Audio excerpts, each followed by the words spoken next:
All right, strap yourselves in, everyone, because today we're going to be warping the very fabric of reality. We're diving headfirst into the crazy world of time travel. Buckle up, because we're going deep on this one. That's right. And get this, we've got a whole bunch of awesome YouTube videos all queued up and ready to go.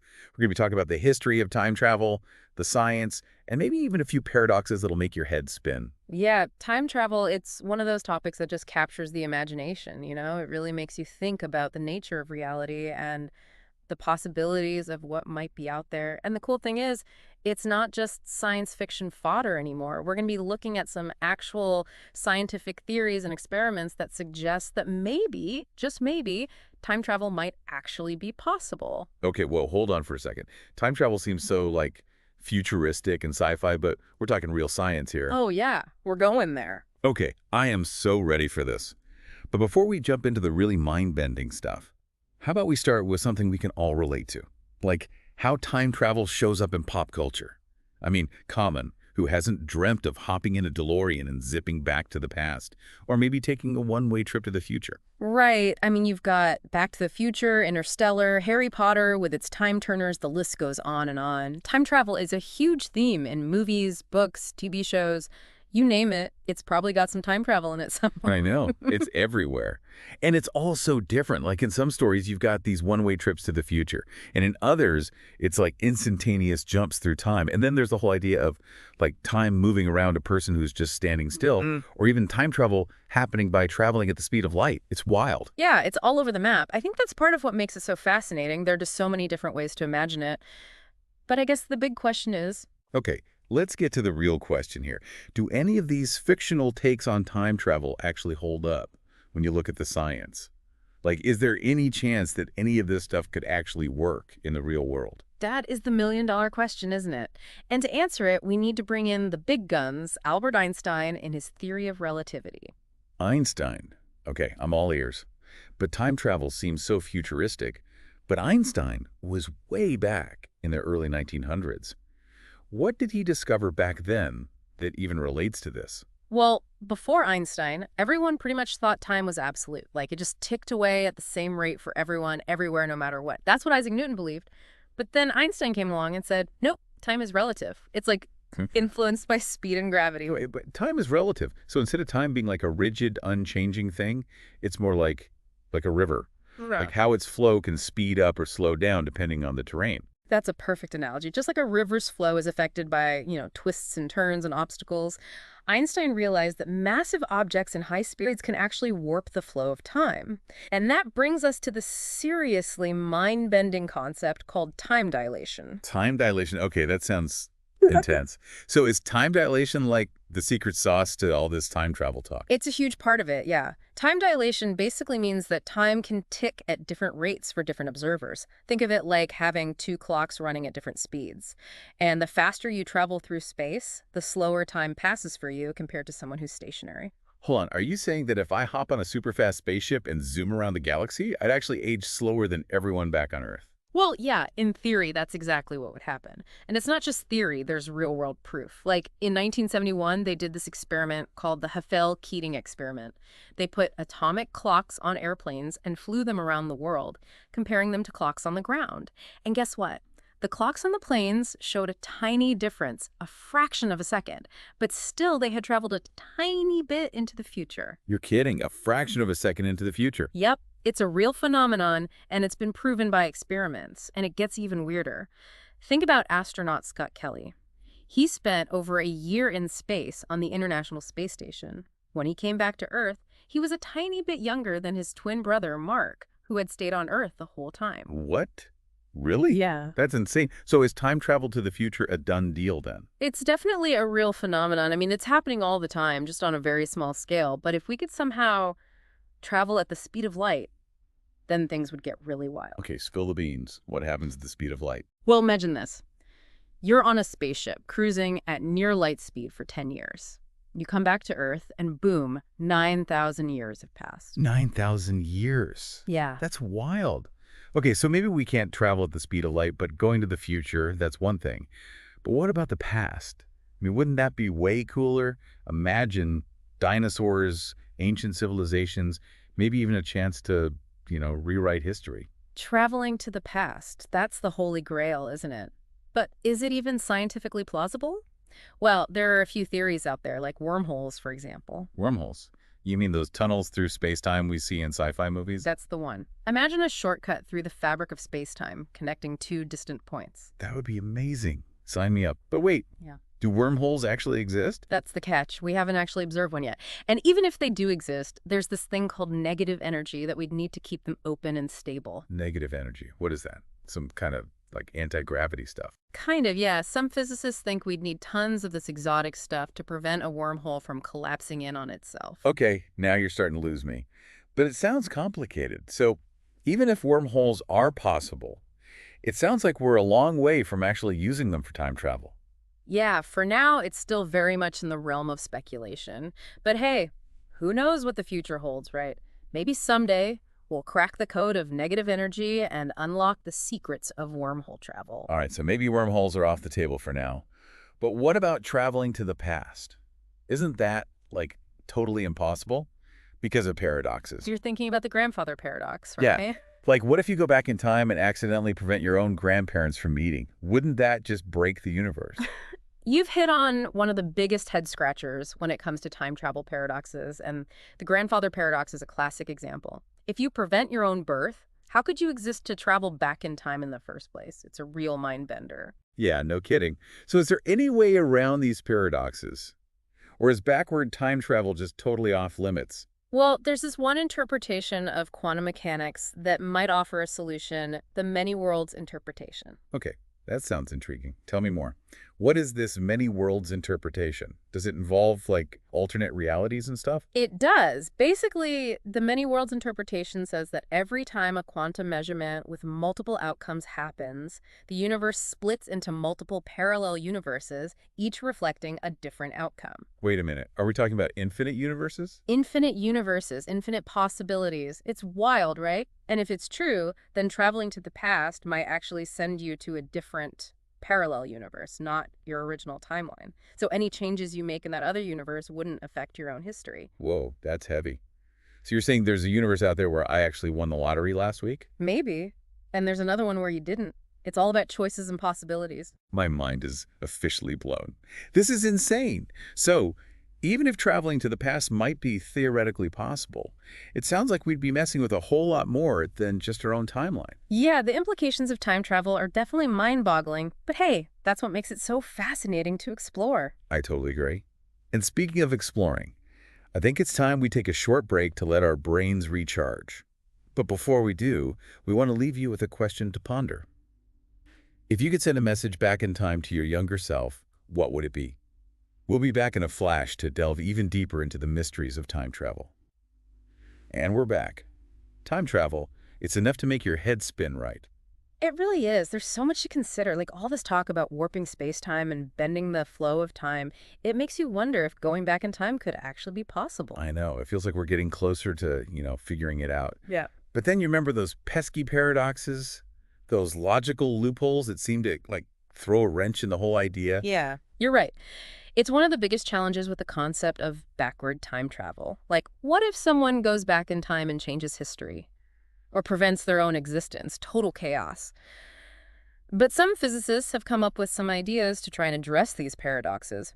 Have you heard of Stephen Hawking's chronology protection conjecture? Chronology protection, is that like a cosmic bodyguard for the timeline? Like making sure that, history stays on track? Yeah, that's a good way to think about it. Essentially, it proposes that the laws of physics themselves might actually prevent backward time travel, ensuring that cause and effect always stay in order. So does that mean, like, no going back in time to stop that asteroid that wiped out the dinosaurs? No Jurassic Park in real life? Not if chronology protection has anything to say about it. But there's another interesting idea, the self-consistency principle. It was proposed by a physicist named Igor Novikov. Self-consistency. Okay, so does that mean we're all just, like, puppets of fate, destined to follow a predetermined path, Yeah. no free will or anything? Not necessarily. It's more about the universe finding a way to, stay consistent. Novikov's principle suggests that while time travel to the past might be possible, you wouldn't be able to change what's already happened. Any actions you take in the past would always be consistent with the present. Hmm. Okay, I think I'm starting to get it. So let's say I tried to go back in time and prevent some big historical event, Hmm. like prevent the sinking of the Titanic. You're saying that, according to this principle, I'd somehow fail. Right? The universe, according to Novikov, would find a way to make sure that the events we know happened, well, actually happened. It's like a cosmic safeguard against paradoxes. That is so trippy. But does this self-consistency thing work for every situation? Like, are there any paradoxes it can't resolve? That's a great question. And there have been some thought experiments to try to, push the limits of Novikov's principle. One of the most famous is the billiard ball paradox. Have you ever heard of that one? Billiard ball paradox. Okay, color me intrigued. Break it down for me. What's this all about? All right, so imagine this. You have a time machine and a billiard ball. You send the ball through the time machine so it collides with its past self. And this collision sends the past ball on a trajectory that leads it to enter the time machine. Hold on, so the ball ends up traveling through time twice. Is that even possible? That's the idea. Now, let's say the ball is black before its first trip through time. And when two billiard balls collide, they change color.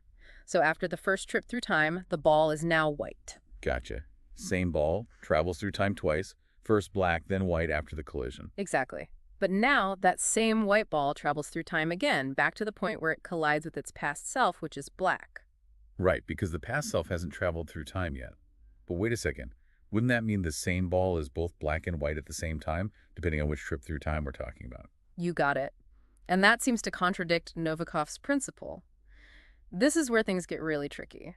It might be a case of our human brains just struggling to fully grasp the weirdness of time travel. Yeah, I think you might be right about that. This is definitely a mind melter. Yeah. So is there any way to make sense of this paradoxical billiard ball situation? Well, some physicists believe that the many worlds interpretation might offer a solution here, too. Remember, this is the idea that every time a quantum measurement is made, the universe splits into multiple parallel universes, each reflecting a different outcome. Right. Infinite universes, each with its own unique possibilities. It's wild. Right. It's a mind-blowing concept, and it could explain the billiard ball paradox.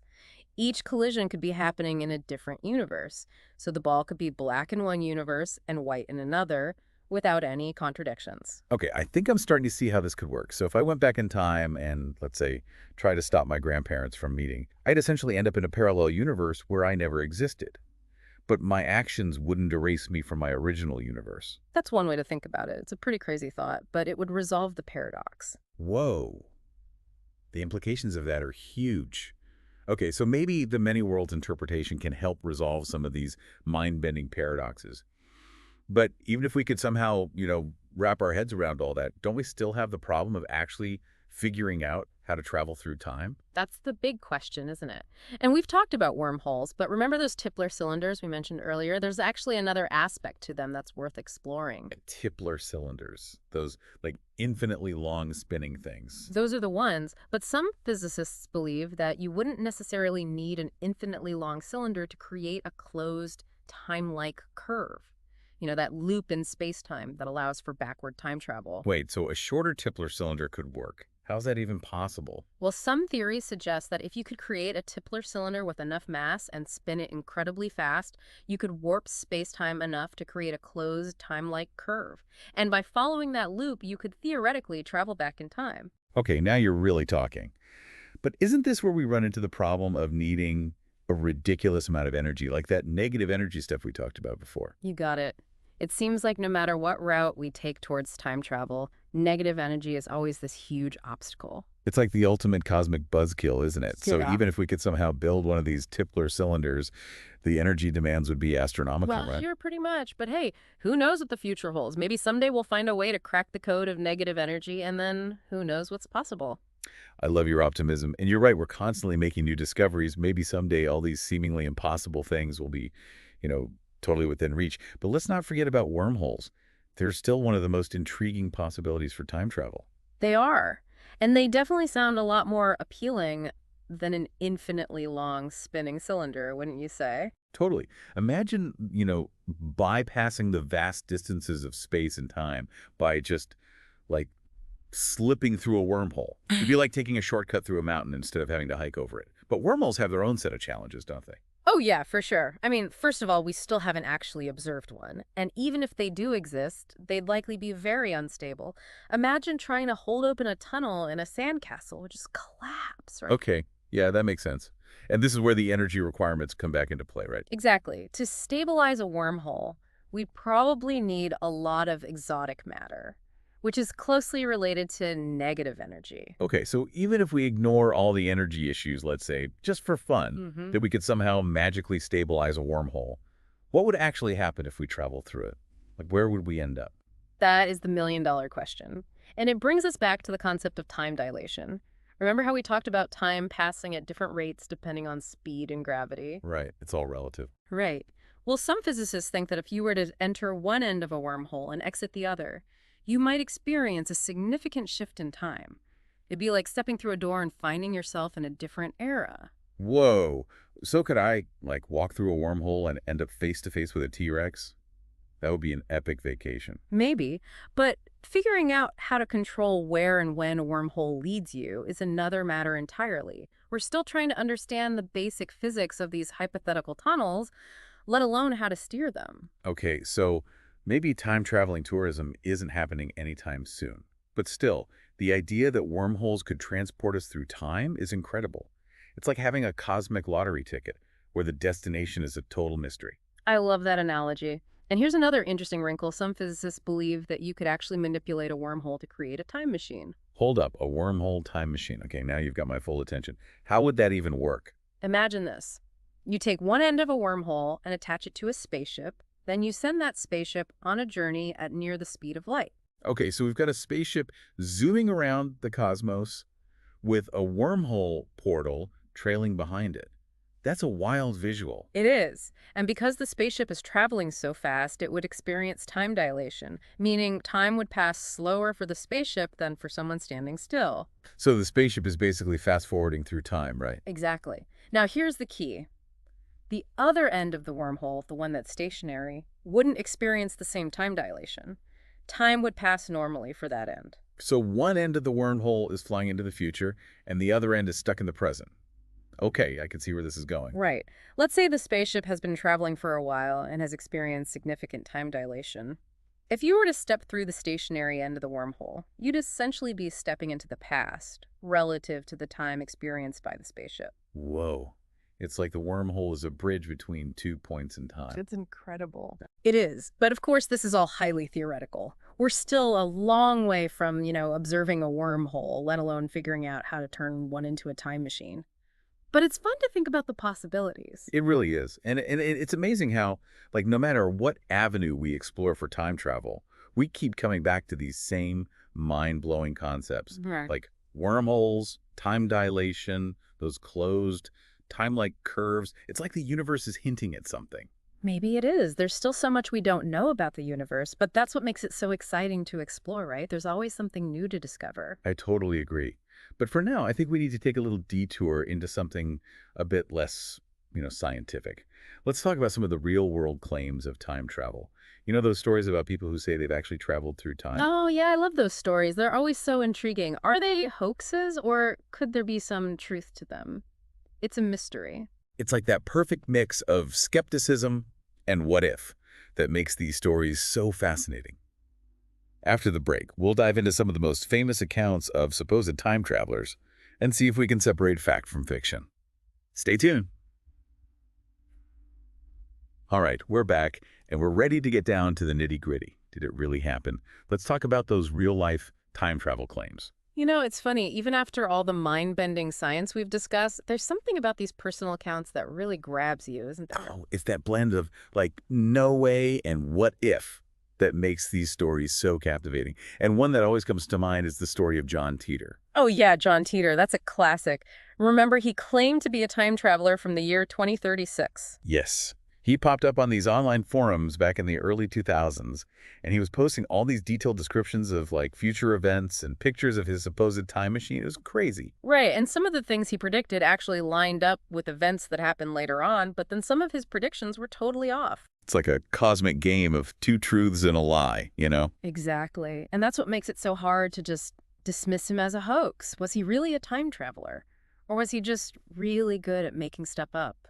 We may never know for sure. I guess that's part of the allure, right? The mystery.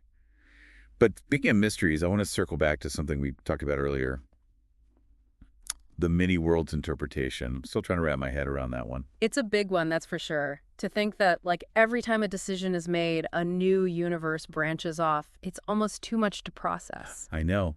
Infinite universes, all existing at the same time, each with its own unique timeline and possibilities. It's like, what if there's a universe out there where I actually followed my dream of becoming a rock star? And what if there are universes where things went really wrong? It makes you think about the consequences of our choices, doesn't it? Like, maybe every decision we make is creating a whole new reality somewhere out there. Whoa, okay, I think I need a minute to process that. This is getting deep. Yeah. But on a lighter note, I wanted to touch on something you said earlier about how, we're all time travelers in a sense because we're constantly moving through time. Right. We may not be hopping into DeLoreans or anything, but we're all on this journey through time, and every moment is shaping who we are and where we're going. I love that. Yeah. That's so true.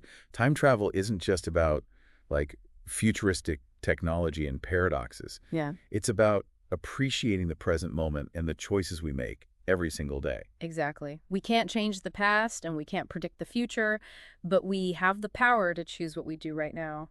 And that's pretty powerful when you think about it. It really is. So as we wrap up this deep dive into the wild world of time travel, I want to encourage everyone listening to, keep exploring, keep questioning, and keep dreaming. Whether you're fascinated by the science, intrigued by the mysteries, or just appreciate the beauty of the present moment, there's always something new to discover about time and this incredible universe we live in. Well said. And remember, even if we can't physically travel through time, our imaginations can take us anywhere. That's right. So until next time, keep those brains buzzing and keep exploring the infinite possibilities of time and space.